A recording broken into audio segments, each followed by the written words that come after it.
we have to start with the Final Four matchup between North Carolina and Duke, the most heated rivalry in college basketball. These two arch rivals never had previously met in the NCAA tournament. And the 8 seed, North Carolina, continuing this Cinderella run. And I wouldn't even say Cinderella run because they were a top 20 preseason team. They've got elite 5-star players. But needless to say, the 8 seed upset Coach K, the 2-seeded Duke Blue Devils, and they sent Mike Krzyzewski into retirement. 47-year head coaching career, 42 years with Duke, a legendary head coaching career, 5 national championships, 13 trips to the Final Four, 9 trips to the championship game, 6 Olympic gold medals as the head coach of the U.S. men's national team. Absolutely legendary career. And yet the final lasting 2 images that we have of Coach K are defeats to North Carolina. Those are the final 2 lasting images. When you think of this season and you think of Coach K and Duke, you think of Durham and 94-81 victory for North Carolina with all the alums filled to the bleachers at Cameron, not the bleachers, but basically to the rooftop inside Cameron Indoor Stadium.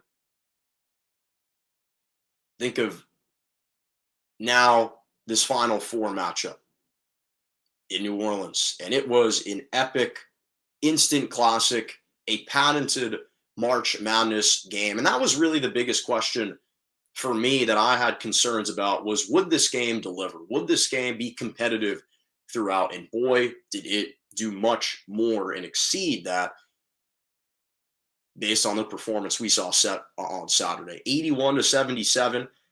North Carolina squeaked it out. It was nip and tuck throughout the game.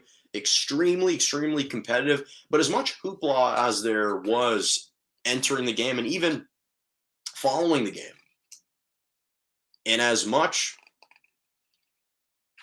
praise as Coach K deserves, and as much as we will continue to reflect on his epic, epic career, today's not that day. Today's not that day. There will be time for that.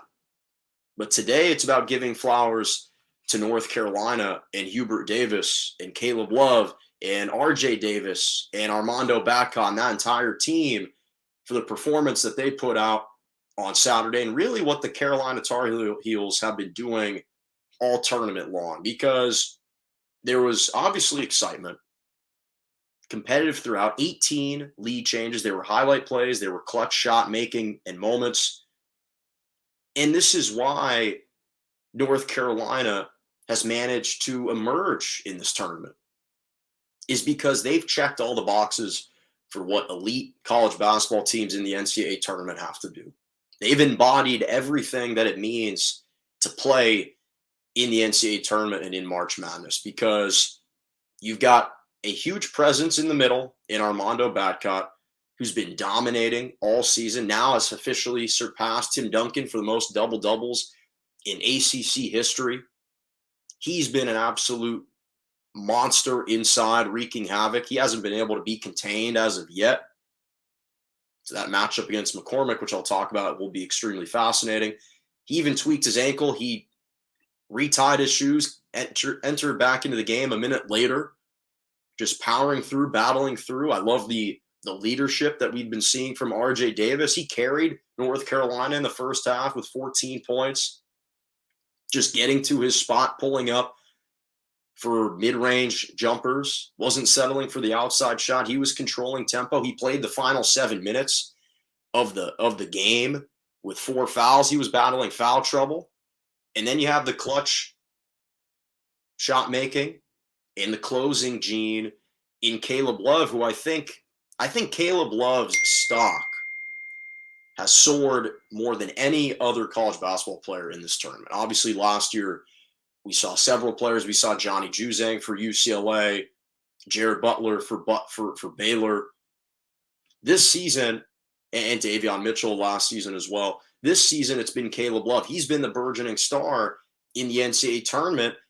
And again, he has been delivering the goods.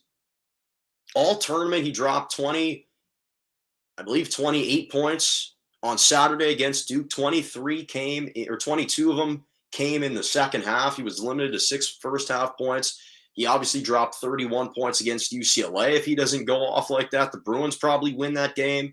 But instead, it's Carolina. And he delivered, again, the dagger 3 on Saturday to put the Tar Heels up by 4. And he's been doing this all tournament long. And as much as my window's a little bit open, so apologies if the breeze is knocking off my finger fan there, as much as this entire kind of journey for Caleb Love, you talk to North Carolina fans, and it's a mixed relationship with him because of the ups and the downs that he's been providing for the last 2 years with North Carolina.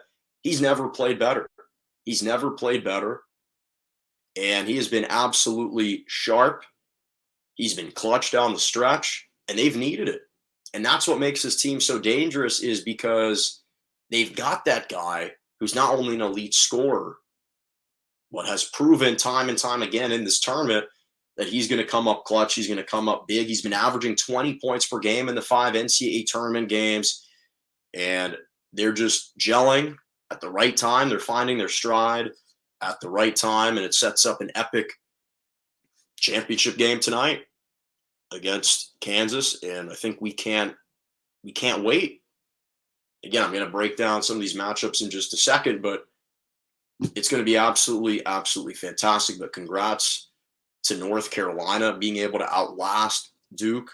Again, there will be a time later this week to compliment and reflect on the career, on the legacy of Coach K, arguably the greatest or second greatest coach of all, college basketball coach of all time, along with John Wooden, who won 10 NCAA titles in a 12-year span. But today's not that day. Today's about praising and giving flowers to North Carolina and Hubert Davis, guiding this team in his first season to the championship game, instilling this belief, instilling this trust and this confidence that his team can pull through. And they've so far answered the call.